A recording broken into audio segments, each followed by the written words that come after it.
All right, in terms of controlling controlling microbes, we've got kind of 4 classifications of methods that can be used to control bacterial growth, can also be used to control viral growth as well.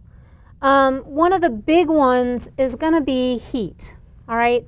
And that heat is going to work really mostly to denature proteins.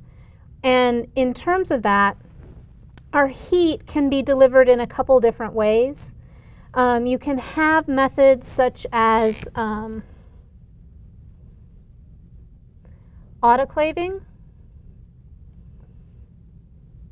which is going to be essentially steam plus pressure. Autoclaving is awesome for controlling microbial growth because autoclaving is the one method that will actually destroy endospores. So when we were talking about endospores earlier in the semester, remember that's a way for bacteria to kind of go into a dormant state and live in environments that are not conducive to bacterial growth. If you put those spores into the autoclave, they'll kill them, okay? The combination of the heat from the steam and the pressure cracks that endospore open, denatures the DNA. That now can't give rise to a vegetative bacteria. So autoclaving is awesome for getting rid of microbes. Problem is, that's obviously not something you can use on living tissue because the high heat associated with that. We're talking in terms of the steam, roughly 121 degrees Celsius. Pressure, I think it varies, but it's usually somewhere around 15 to 20.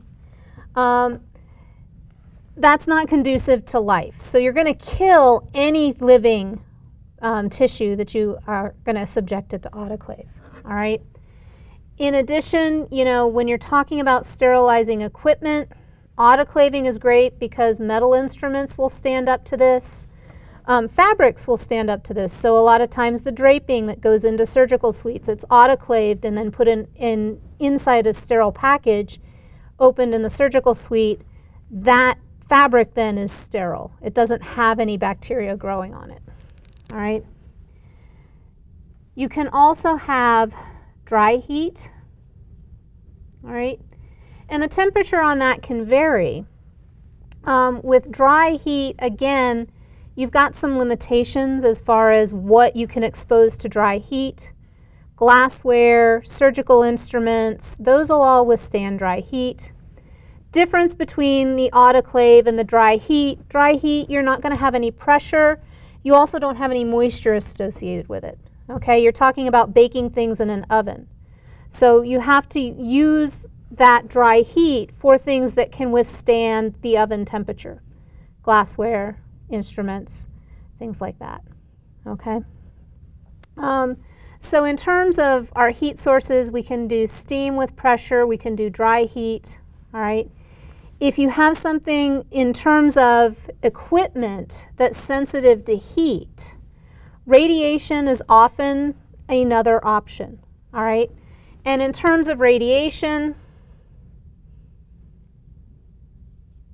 we have ionizing radiation, non-ionizing radiation, okay? The ionizing radiation, we're talking things like X-rays would fall into this category. Some foods are now being irradiated, and in terms of that, the irradiation, what it does is it causes the DNA within the bacteria to essentially be broken apart. That bacteria can't replicate anymore. So in terms of that ionizing radiation, especially with food products, that's nice because it doesn't involve heat, all right? And in terms of exposing food to heat, you're going to change the characteristic of the food, all right? You're not going to buy a steak that's been autoclaved because it's all cooked, it'll be all chewy, it wouldn't be very good. But a steak that's been irradiated, there's not going to be microbial growth associated with it, and you're preserving the texture of the food. So ionizing radiation is used a lot in the food industry, can also be used in the medical industry as well. all right?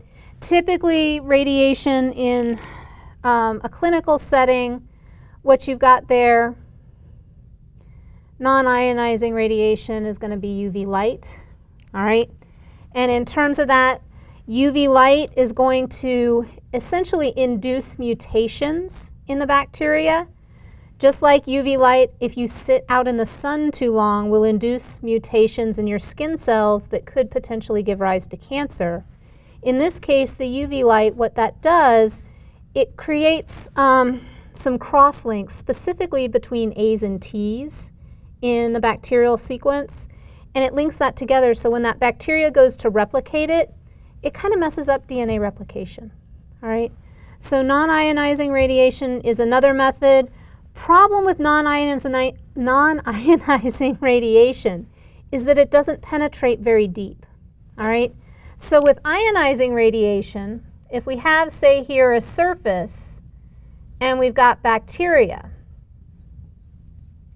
that are kind of piled up on our surface here, all right? If we hit that with UV light,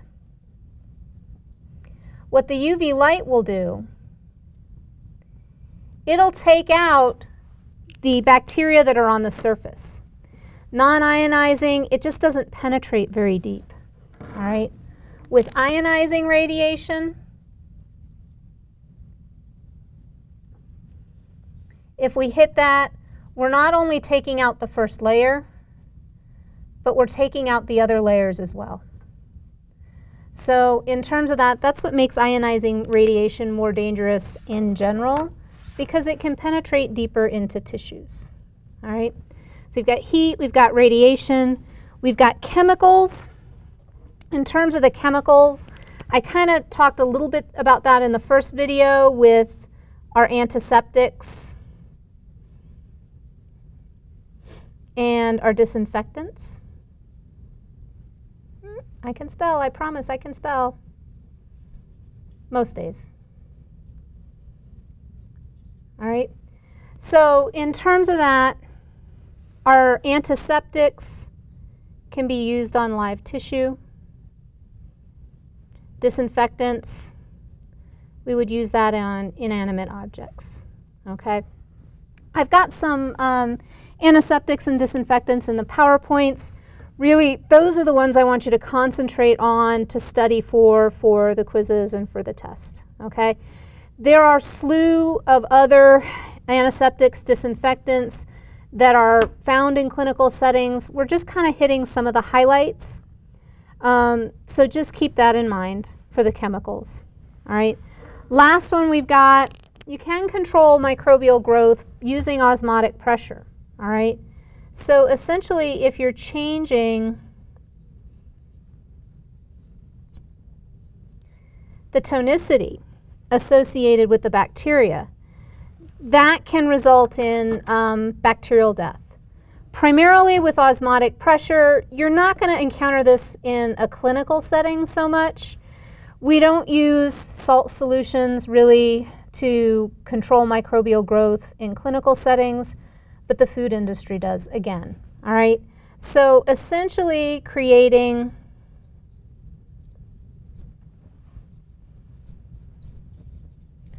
a hypertonic environment. What ends up happening, you've got a high salt concentration outside of the bacteria. That salt, due to osmosis, will pull the water out of the bacteria. If you pull the water out of the bacteria isn't going to be able to sustain life without water. So it essentially dehydrates the bacteria. You dehydrate the bacteria, they can't undergo cell growth. You've controlled the growth of that microorganism, all right? So those are kind of the four categories. Really with this section, review the PowerPoints for the specific chemicals that I want you to know. Also for the differences between autoclaving, dry heat. I do need to add one more in here.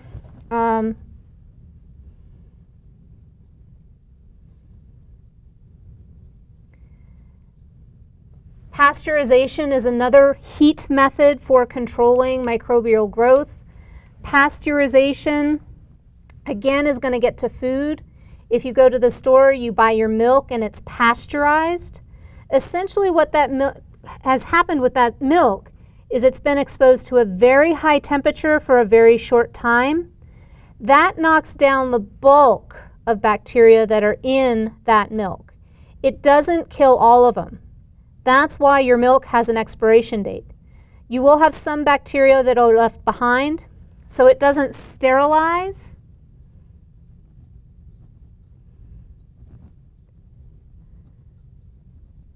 But you've reduced the number of bacteria, all right? As opposed to something like autoclaving. Autoclaving will result in sterilization. When we're talking about sterilization, we're talking about having no microbial growth at all right? So in terms of that, some of your dry heat will result in sterilization, or some of your heat will result in sterilization. Autoclaving always will. Dry heat will if you leave it long enough. Autoclaving, you've got a shorter time that you need to expose it to the steam and pressure, which is an advantage for autoclaving. Pasteurization reduces the number, doesn't result in your milk being sterile. You've still got bacteria growing in there, all right? So thank you for your attention. If you have any questions, please let me know.